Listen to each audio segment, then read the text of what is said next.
You're listening to the Electronic Media Collective Podcast Network. Yeah, it's a mouthful.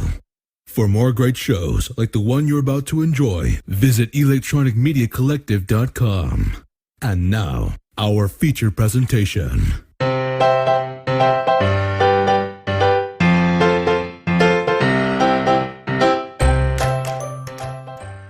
Hello, ladies and gentlemen, and welcome to Comics with My Kids.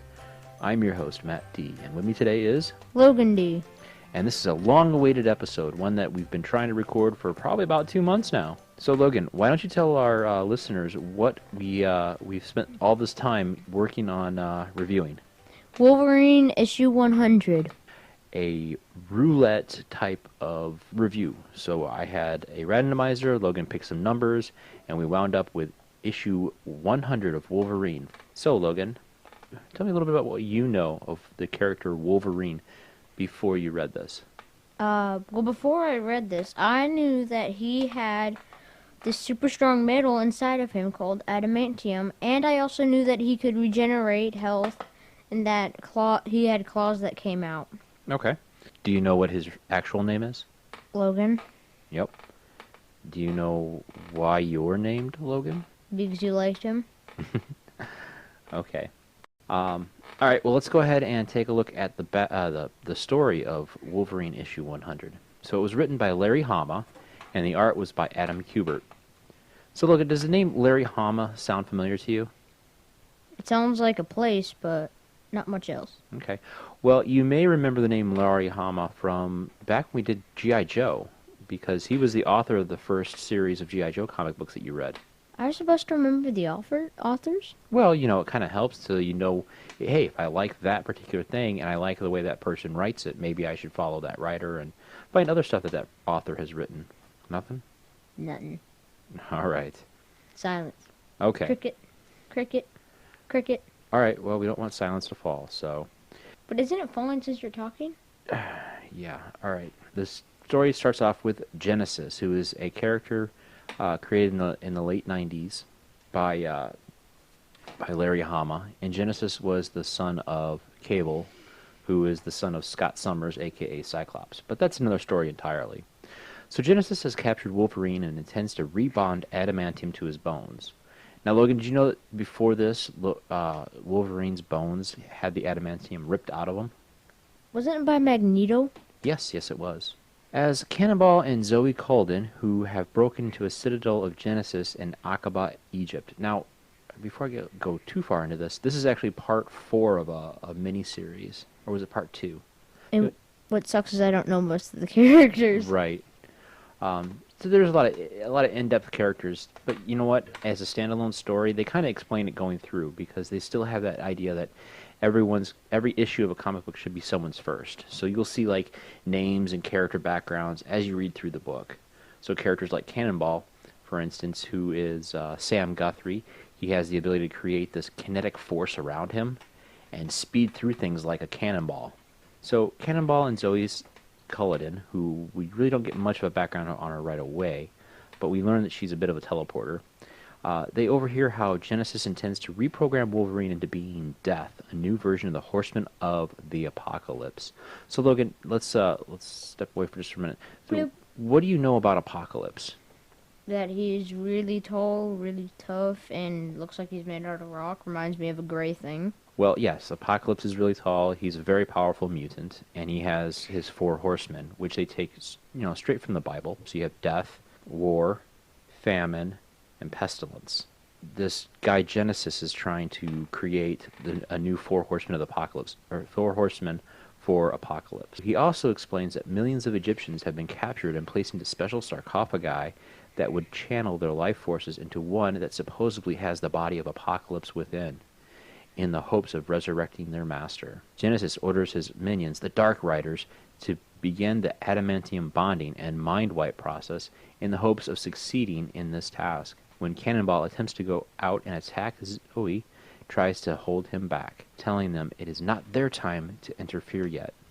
So I got a feeling that Zoe has a little foreknowledge, a little understanding of future events. Now, here's where I want to pause. Okay. Why did she tell him not to do it, then just disappear?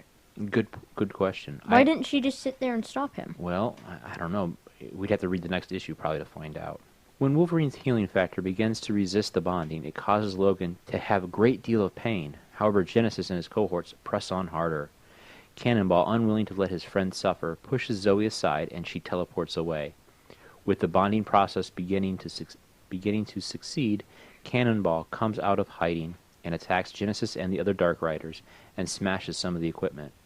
Although Sam catches them off guard, the Dark Riders soon knock the boy down and pile onto him, beating him savagely. However, the system is so severely damaged that Logan begins to resist as Life Force attempts to get things under control. It is too late, however, and the holding tanks explode, showering the lab with adamantium shrapnel, killing both Hurricane and Life Force, two of the characters that are Dark Riders. I kept thinking Life Force was what they were using on him. No, Life Force is a person. Wolverine, however, is alive and well, and when Genesis tries to capture Logan, Cannonball gets up and blasts the two away, telling him they have to stop Apocalypse from coming back from the dead. Blasting to the next room, Cannonball blacks out from his beatings and crashes among the many sarcophagi. I think we should stop there, because why go too deep? Then we just give away the whole story. We already gave away a lot of it. Okay, well, we do need to give a little bit of the background, a little bit of what the story is about, so people can actually, have an interest in reading it. But comic books aren't that long. Actually, they are pretty long, buddy. They're like 22 pages, and depending on what time period you're reading, they can be quite wordy, or they can be quite descriptive. Yeah, but what about this time period? It was pretty wordy. We'll put a pin in the story then, buddy, since you want to. What did you think about for the artwork in this book? I thought they had some really cool artwork, and I liked the way how you could distinguish which character was which. Okay. What did you think of how he drew Wolverine? Well, I haven't read very much. Okay, I haven't read like any Wolverine comic books, so that's the only one I saw, so I can't compare it to anything. Okay, well, you've seen like the X-Men TV show, and you've seen the X-Men cartoon, so you kind of get an idea as to what Wolverine looks like in everyday life. What did you think of? How do you think What do you think of the way he depicted him here compared to what you've seen in like the X-Men cartoon or the X-Men movies? I like his drawings and the way he does it better than the cartoons. Okay. Yeah, it was kind of neat that he looked a lot more savage looking, or almost, I would say, almost like a feral dog. Or in other cases, a Wolverine. Yeah. So, is there anything else you'd like to add about this particular story? When you said they piled on him, and you said that Cannonball knocked out from his beatings, I didn't get that right away, and I was kind of confused. Oh, okay. To me, it just looks like he tripped on air, literally. Gotcha. Well, if I remember right, I think he like pulled him down, and then they started beating on him, because I know that when he is moving, his force field makes him invulnerable, so he can't really get hurt. But evidently, if someone can knock him down, or something else can happen to where he's not moving, then he can get beat up. Let's say Cannonball got dizzy for some reason, like maybe he got spun around by something and then tried flying. If he rammed into a tree while flying and he stopped him, like he fell down, would that hurt him, or would that just like hurt the tree and not him? Well, it would hurt the tree, and I don't think it would stop him. It might slow him down, but with his force field around him, he would just hit that tree and it would shatter into a bunch of splinters. What would happen if it hit metal? He'd dent it, and then he'd probably stop. Depends on force. I mean, physics does work in here. An object in motion stays in motion until it hits an unmovable object. But then again, it is magic. No, it's not magic. You telling me that someone can do that in real life? No, it's fiction. It's fictional magic. It's not magic. They're mutants, so it's part of their scientific background. So it's science. Yes. On a mutant level. All right. Well, on a scale of 1 to 10, what would you give this book? 10. Okay. Are you looking forward to reading issue 101? Yes. All right. Well, I don't have anything else to say about the book other than I really enjoyed it. It's part of that whole series of comic books that I enjoyed reading when I was a kid. And going back and rereading it again, it kind of brought back some of that nostalgia and made me want to go back and read some more issues. So perhaps we could sit down and go through that entire story arc from Wolverine 99 all the way up to like I think it's 102 or whatever. So. Or maybe we could read like from issue 1 to 102 or whatever the final one is, Okay. and then talk about the entire storyline. We could do that. All right, folks. Well, if you've enjoyed this episode and you'd like to hear more of comic books, go check out some of our previous episodes of Comics with My Kids. If you want to follow us, we're on Twitter at Comics with My Kids, and we're also on Facebook at Comics with My Kids Podcast. So come check out some of our stuff, and then also check out our website at thecomicscornerbox.blogspot.com, where not only do we post reviews of comic books, but we also try to sell some of our collection. So have yourselves a nice night, and say goodnight, Logan. Good night, sort of.